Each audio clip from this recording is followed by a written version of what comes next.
कम sir है उसके अंदर। एक कॉलर को शामिल कहते हैं रावलपिंडी से। जी कौन है हमारे साथ?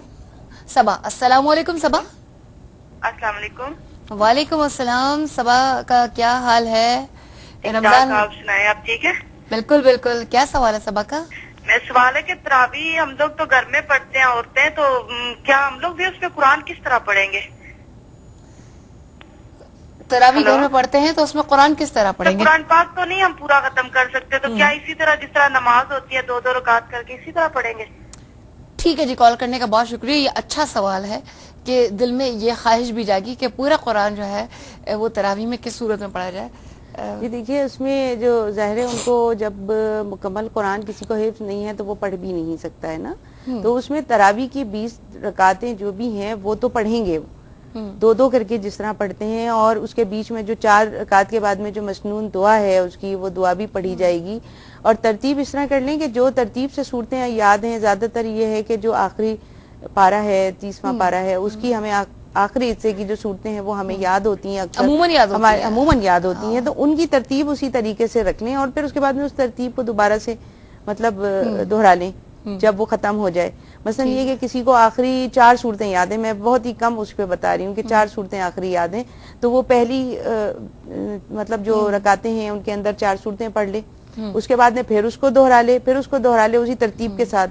तो ये कम से कम पे मैं बता रही हूँ। एक चीज जो है इसमें बहन ने सवाल जो किया है, इसमें एक जरूरत हमको ये भी तो महसूस हो रही है ना कि हाफिजा जो हमारी बहनों में अगर हो तो मोहल्ले में ऐसा इंतजाम किया जा सकता है। मैंने आपको पहले भी इस बात जो हमने जवाब दिया तो उसमें ये है कि देखिए ये तो नेकी का पहलू होगा कि अगर उनको वो खवातीन इस बात का एहतमाम करें, क्योंकि ये एक स्पेशल महीना है, इसमें हमें एक्स्ट्रा ऑर्डिनरी मेहनत भी करनी है इबादत के अंदर, और हमें अपने दीगर कामों को तर्क करके और हमें वक्त निकाल के वो काम करने जो दूसरों के लिए भी मतलब वो हो।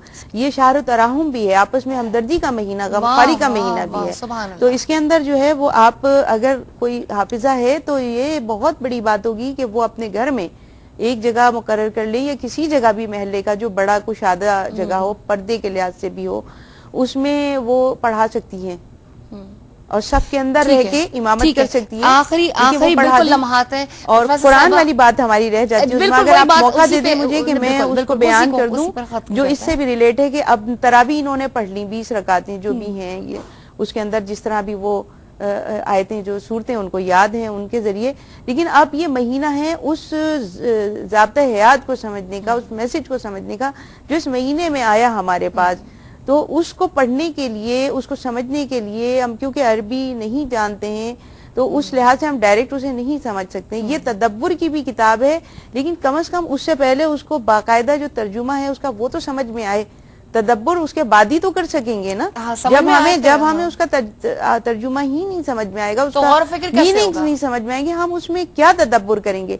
तो मैं ये कहती हूँ कि आज ही से अगर ये अज़्म कर लें कि हम इसको एक आयत पढ़ेंगे और उसका हम ट्रांसलेशन पढ़ेंगे, बेहतरीन ट्रांसलेशन हर जबान में, यहाँ तक कि अब देखिए हमारी जो जबानें हैं पाकिस्तान में बोली जाने वाली उनमें भी मौजूद हैं, पश्तो में मौजूद है, सिंधी में मौजूद है, हर जबान के अंदर देखें ना मौजूद है, तो आप वो ले लीजिए जो आपको आसानी से समझ में आए, लेकिन कम से कम इस माह मुबारक का वो मकसद हासिल करने के जो हमारे लिए अव्वलीन दर्जा रखता है कि हम इस मैसेज को समझें, तो ये ट्रांसलेशन के साथ पढ़ें, वो सबसे वक्त बचा के क्या बात, अपने वक्त को जाया ना करें। तो ये शुक्रिया, बाद में तदब्बुर के लिए आप उससे आगे बढ़ें, अल्लाह ताला तौफीक देने वाला है। आमीन सम आमीन। बहुत शुक्रिया अदा करती हूँ प्रोफेसर जहान लुत्फी साहिबा का एक बार फिर कि आप इस आलम में कि जब फ्रैक्चर हुआ है ये तो आप तशरीफ लाई।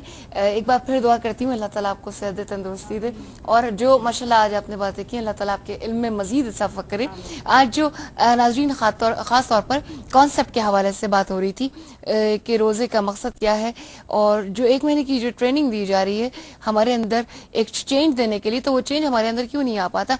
अमूमन हम ये देखते हैं कि जो लोग हज पे जाते हैं, उम्रे पर जाते हैं, हम अमूमन उनकी ज़िंदगियों में, ख़वातीन की भी और हज़रात की भी ज़िंदगी में चेंज देखते हैं کہ اکثر جیسے حج پر آنے کے بعد لوگ جو ہے وہ داڑھی رکھ لیتے ہیں، اکثر خواتین جو ہے وہ حجاب کرنا شروع کر دیتی ہیں، پردہ کرنا شروع کر دیتی ہیں کہ جی ظاہر ہے کہ ہم نے اتنی مشقت اٹھائی اللہ کے دربار میں جانے کے لیے، پھر جب وہاں سے واپس آئے ہیں تو کچھ تو ہماری زندگی میں چینج آنا چاہیے.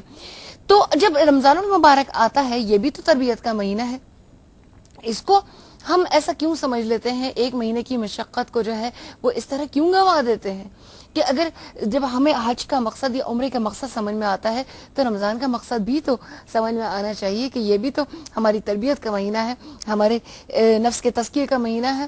انشاءاللہ تعالی اس کو آئندہ بھی آنے والے دنوں میں کنٹینیو کرنے کی